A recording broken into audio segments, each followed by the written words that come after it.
بسم اللہ الرحمن الرحیم۔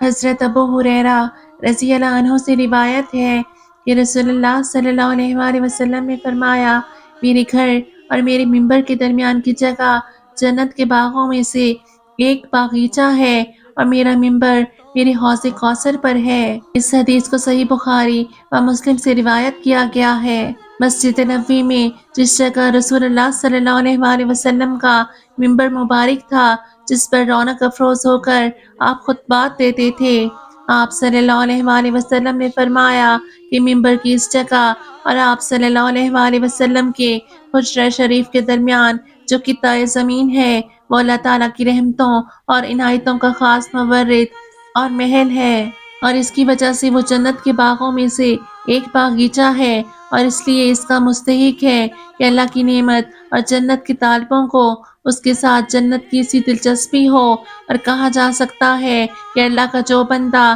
ایمان و اخلاص کے ساتھ اللہ کی رحمت اور جنت کا طالب بن کر اس قطعہ ارض میں آیا، وہ گویا جنت کے ایک باغیچہ میں آ گیا، اور آخرت میں وہ خود کو جنت کے باغیچہ میں ہی پائے گا۔ حدیث کے آخر میں آپ صلی اللہ علیہ وآلہ وسلم نے فرمایا کہ میرا منبر میرے حوض کوثر پر ہے۔ اس کا مطلب بظاہر یہ ہے کہ آخرت میں حوض کوثر پر میرا منبر ہوگا، اور جس طرح اس دنیا میں اس منبر سے میں اللہ کے بندوں کو اس کی ہدایت پہنچاتا ہوں اور پیغام سناتا ہوں، اسی طرح آخرت میں اس منبر پر جو حوض کوثر پر میرا نصب ہوگا، اس خداوندی ہدایت کے قبول کرنے والوں کو رحمت کے جام پلاؤں گا۔ بس جو کوئی قیامت کے دن کے لیے آب کوثر کا طالب ہو، وہ آگے بڑھ کر اس منبر سے دیے جانے والے پیغام ہدایت کو قبول کر لے، اور اس دنیا میں اس کو اپنی روحانی غذا بنائے۔ نماز کی پابندی کیجیے۔ اللہ پاک ہم تمام مسلمانوں کے لیے